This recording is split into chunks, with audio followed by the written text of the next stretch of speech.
All right, let's dive into a really fun one today. The story of the monkey and the engineer. And it all starts with a sound. Imagine that sound. That's the sound of a huge, gleaming train just steaming its way across the country. It's this incredible mix of sounds, right? You've got the machinery, people talking, cargo rumbling around, and yeah, even livestock, all moving together as one big thing. So, who's driving this incredible machine? Well, up in the locomotive, we've got our engineer, a fella named Fuller, and he is pulling the whole shebang, passenger cars, cargo, and yep, even a car packed with mooing milk cows. You know, being an engineer can be kind of a lonely job, but Fuller, he was never lonely. Why? Well, a few years back, he found this tiny, sick baby monkey. He rescued him, nursed him all the way back to health, and gave him the name Jerry. And now, Jerry's his best friend, his little co-pilot, right there in the locomotive with him. Fuller even built a special little stool just for Jerry. And from that spot, Jerry would just watch everything. He was completely fascinated by this dance of all the levers and switches and buttons. He'd be chattering away to Fuller all day long while they were just speeding down the tracks. So whenever they were pulling into a small town to grab some lunch, Fuller had this little routine. He'd sing this rhyme, and his hands would move in this perfect, practiced way. First, throttle goes down, then the latch shuts, pull a lever, and for the grand finale, he'd press this big red button. The train just coasts to a perfect stop. Fuller turns to Jerry, asks him if he wants a sandwich, and hops off the train. But here's the thing. This time was different. I don't know, maybe it was just a quick stop, maybe he just forgot, but Fuller left the train running. So Jerry's sitting there on his stool, and you can just feel that chugga-chugga vibrating through the whole cab. Now, Jerry loved the train, and he loved Fuller, but the thing he loved most, it was that big throttle. And there it was, right in front of him, his big chance. He knew he should wait, but this little thought just creeps into his monkey brain. What would be the harm in just a little practice ride?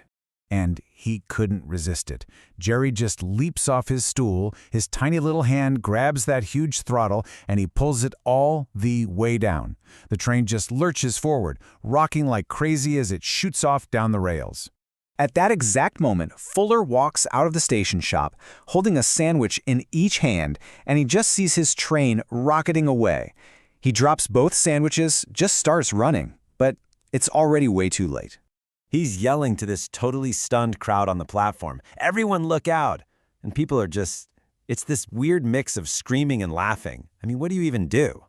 Fuller just takes off, sprinting over to the station's dispatcher to get some help. Okay, so back in the locomotive, Jerry is having the absolute time of his life. He has slammed that throttle as far as it will go. You can just picture the speedometer needle just climbing, past 60, then 70, and finally it maxes out at a wild 80 miles per hour. And that nice, rhythmic chugga-chugga sound from before, gone. Now it's just this chaotic, clattering mess. You've got surprised passengers and very confused cows getting thrown all over the place in their cars. Meanwhile, back at the station, Fuller is frantically on the phone with the central dispatcher. And you have to imagine this conversation. After he explains that yes, a monkey is actually driving his train, the dispatcher just calmly gets on the radio and puts out an alert to every other train. We've got a code banana. A code banana! And Jerry? He has no idea about any of this panic he's causing. He's just clapping and chirping, totally joyful. The wind is roaring, the engine's thundering, and in his little monkey mind, he's probably thinking everyone else on the train must be having a blast too. But then, the dispatcher's voice crackles over the line. And it's terrible news. There's a problem up ahead. A really big one. A whole other train is broken down, and it's just stuck, completely stopped, on the exact same track. You can just feel Fuller's chest tighten up with fear. The message is horribly clear. Jerry is hurtling along at 80 miles an hour, straight for something that can't move. A massive, catastrophic crash now seems like it's absolutely going to happen. And it's at that moment that Jerry happens to look out the front window, and he sees it, the other train, just sitting there on the tracks. Now, here's the thing. In his monkey mind, the fear of getting hurt doesn't even register. His one and only thought is, Fuller is my best friend. I cannot wreck my friend's train. He knows he has to stop it, but how? He's thinking back, trying so hard to remember what Fuller always did. And through all that noise and chaos, the memory finally comes back to him. The rhyme. Down throttle, latch shutting, pull lever, red button. So Fuller's up on the roof of the station now, just watching in total horror as his train gets closer and closer. But then he hears this massive shriek of metal, and he sees a huge shower of sparks just erupting from the wheels. He can't believe his eyes. Jerry is hitting the brakes. The train is just screaming down the tracks, sparks flying everywhere as it starts to slow down, from 80 to 70 to 60. But that's still so fast. Inside, you can just picture Jerry's little paws flying, his tail wrapped around a lever just to keep his balance. And that gap between the two huge engines, it's just getting smaller and smaller. They look like they're about to slam into each other like two silver bullets.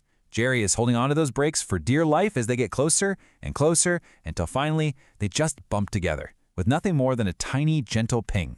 It's a miracle. Nobody was hurt. Both trains were totally fine. And this huge cheer just erupts from all the townspeople who've been watching the whole thing. Back in the locomotive, Jerry the monkey, he just smiles. He just knew he'd made the engineer proud. And you know what? He was. Fuller was so proud of his little friend. Because yeah, sure, it was Jerry who started the whole runaway train mess in the first place, but it was also Jerry, the little monkey who loved his friend, who ended up saving the day.